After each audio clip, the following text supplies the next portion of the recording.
Hey, what is up guys? It's your boy Speed here, and today we're doing a support guide. This is a game I just played, but we're going to be following Insania here. I played it with him, I laned with him, and the great part about this is that I really know exactly what he did, and I could feel why he did it because I was playing Gyro, and I understand like what my goals on Gyro are. So we were able to work really well together. He made some very, very important decisions that, in my opinion, made the lane an absolute stomp. Actually, I'll just show you guys in the graph. At let's say minute 8, still during the laning stage, a 2k gap. We won all of our lanes. I would easily say that we won our lane the hardest. A 2k gap between me and the Primal Beast. And this is not by chance, it wasn't luck. And we didn't even really get very many kills. I think we got maybe 2. And so let's get into it. Alright, before we get into the main part of the video, I do want to let you guys know that I'm not only posting videos here on YouTube, I also frequently post videos on the website. If you don't know what I'm talking about, almost every single day I'm posting a new video to the gameleap website. We're going to teach you guys in depth about how to get to the next level. So if you want to become absolutely broken, click the link down below and sign up. Okay, so first things first, we're playing Crystal Maiden, Gyrocopter against Primal Beast Io. I would say that the lane is certainly favored for us because Crystal Maiden is a Primal Beast counter. Frostbite and Crystal Nova prevent Trample from doing significant damage. On top of that, my E, Flat Cannon, I believe does not proc Uproar. Oh no, it does. Okay, so what's interesting is that there's some heroes that don't have this effect. For instance, Timbersaw, Reactive Armor is not procced by Flat Cannon for whatever reason. Who knows why, but it's not. So I assumed Uproar would be the same, but he actually does get stacks, which, okay, so that helps him out a little bit, right? That makes the matchup not too bad. But right away, this is the main play that Insania makes that makes the lane really strong. So as Gyro, I'm clicking Flak. What is the effect that Flak Cannon has on the wave?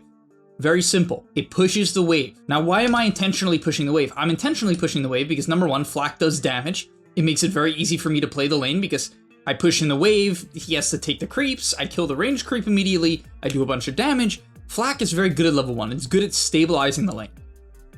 Right, so I do this, I get my CS. Now, while I'm doing this, he actually realizes, now I had chat off at the time, but I think he was probably communicating that he doesn't actually need to block the large camp, right? He opens up this large camp intentionally.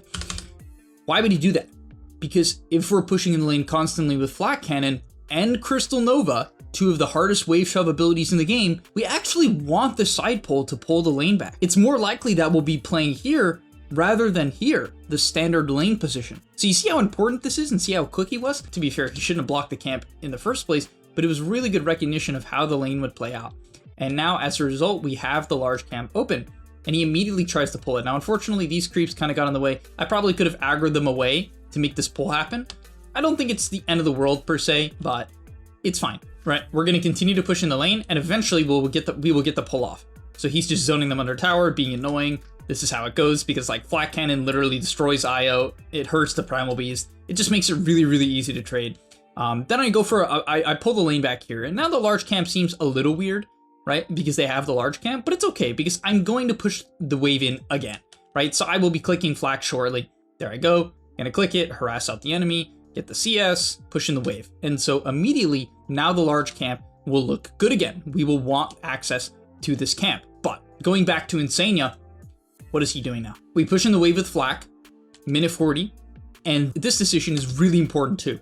He's gonna stack the small camp, and it's really great because he knows right now I don't need help because I just shoved the wave, so there's nothing for me to CS, and so this is the perfect time for him to go do this. It's literally beautiful timing. I think did he stack the large too? No way, the stack. Yeah, I was gonna say no way. All right, so this is a great timing to do this. He's gonna skill up his E probably now. Usually this is what you do. Frostbite is good against Primal, so maybe he'll hesitate. It makes sense to maybe skill Frostbite in this lane. We have some kill potential. He comes back over. I'm gonna flag the wave in again. Very standard. Do a bunch of damage to the Io and to the Primal. This flak ability is insane. And now I can pull the lane back with the large if I need to, or because we shoved in the wave really hard again, he used Crystal Nova and I used Flak, we're able to pull a stack camp, and boom, now the lane is in an incredible position. Because you guys know, stack pulls are OP. The Primal does sort of get to farm it, but it's not that big of a deal. Like, the CM gets to stack gold, she gets to sap all the XP, like, he misses 3 creeps anyway, right? It's just not, it's not a worthwhile trade for him. It's quite terrible. for the Primal Beast. And on top of that, he didn't even really get to take the next wave. The next wave is in a great place as well. I was able to deny 2 creeps before he even came back, get some pressure here, and this is where the side pull really ends up coming to play. So it sort of didn't end up mattering for the first few minutes, even though it could have. It could have immediately been pulled if I aggroed to the right, or maybe if he was quicker, probably one or the other. But now, what ends up happening is that now I'm gonna hard flak the wave, and I have my Band of Elven Skin, so I shove it in even harder and quicker now. And eventually, now we're gonna get the side pull. And here it is, boom. And this is a nightmare for Primal Beast. I've been in this position before. I'm an offlane player. I know how this feels. You're low because you're against the counter lane. They get off a side pull. It's almost as if you should have blocked the camp because it's a stack pull too. So this creep wave will die really fast once it kind of gets into this open area right here. It's going to start to die really fast. I get a flag bearer deny, I get the CS, the large creep. I can immediately click flak again, just constantly shoving in this wave, just putting pressure on this Primal Beast. And this camp is once again now causing nightmares. He will eventually get to farm the wave, which honestly, maybe I shouldn't have flaked there just to kind of deny up this set of creeps a bit more. So maybe that flak was a bit pushy. But it's okay because I rushed boots. I went 1, 3 branches, just kind of get some stick charges. And then with boots, I can run this guy down with rocket barrage. I can kind of kite him out. And I know Insania is good enough to come over. He hit level 3 and Frostbite is the counter to trample, right? So he does have 5 stacks. I didn't realize Flak gave this guy stacks. I actually, like, when I went on him here, I'm like, oh shit, he's actually doing a lot of damage. I just didn't realize. So I'm even learning something here. Because he was doing so much damage, I'm like, holy, it's definitely because of max upper stacks. But it didn't matter, right? Frostbite comes out on the onslaught. We tank the tower a little bit. I'm gonna de-aggro here, and we kill the primal. And that means he's not that double wave. He didn't CS probably any of the creeps because he's fighting me. Maybe he gets lucky and snipes one with trample accidentally, but he misses all of this XP, which goes to the IO. IO XP is like meh in the early game. You really don't need a surplus of XP on IO. It's pretty unnecessary. Like hitting reload, fine, it's good, but the primal needs the XP. Now I'm going to come back here and pull. And yeah, we're golden. From here on out, you could obviously imagine why the game is pretty good. I'll keep showing you guys some of my farming patterns, some of Insania's plays up until this point. I think he leaves shortly to contest mid, but basically it's easy. I mean, I have such an item and level advantage on this primal where he just can't even fight me. I can just keep clicking this very powerful Treads Flak at this point. And it's just devastating for him. Treads Flak is just so much burst. It's really, really high damage, and over and over and over again, I can just keep pulling this camp, abusing this camp, clicking the flak. He tries to go on me here, but it's kind of in vain, because once it ends, the barrage just destroys him. And I had tangos. I actually shipped out tangos, because I knew I wanted to keep battling this guy. I wanted to keep fighting him.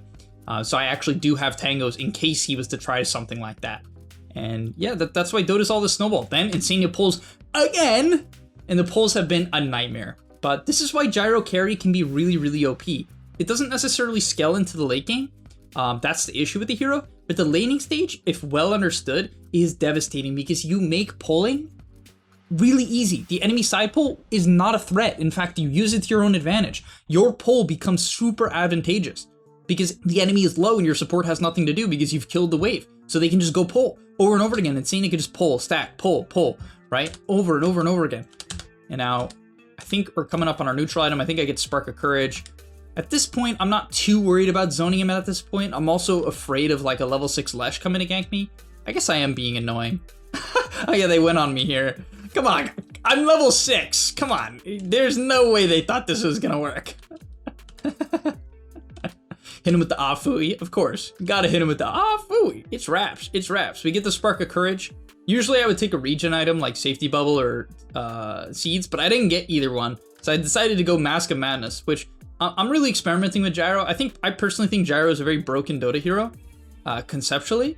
So I'm trying to really make it work and trying a lot of different builds. And I've won my last 3 out of 4 games. And the game I lost, like, it was a crazy game. I mean, I should have won. My position 4 Willow bought Radiance, Boots of Travel 2, and had a Midas queued up. So believe it or not, my Willow was tilted. You might believe that. But yeah, from there, game is easy. He can just leave. I can just start flacking in the wave. I can even fight them 2v1. Like, I mean, I didn't really need to go on them here, but I could easily fight them 2v1. I just have to be careful about a Lesh rotation, like, but my Coddle is having such a good game where I know if Lesh goes on me, Coddle's gonna come in and they're probably gonna feed. Solar Bind plus Rocket Barrage is insane. So in this position as a carry, you're just pushing in the wave and then farming the camps. As a support, there's a lot of things you can do. He actually stacked up these camps a lot, which is very nice with Gyro coming over here and stacking, because Flak will be very efficient, like very, very efficient. So that's nice. And I kind of like how he considered playing with me. I think it's good. Like, a lot of supports will just leave and go help the team. And maybe here, because I'm not interacting with the Primal Beast, it's good. But he wanted to continue to put pressure, which, I shift over. I'm trying to react to his plays. Like, if he's going to be here, then I want to be here. I want to enable him. I don't want to just be like, oh, there's stacks over there. I'll just go farm no matter what.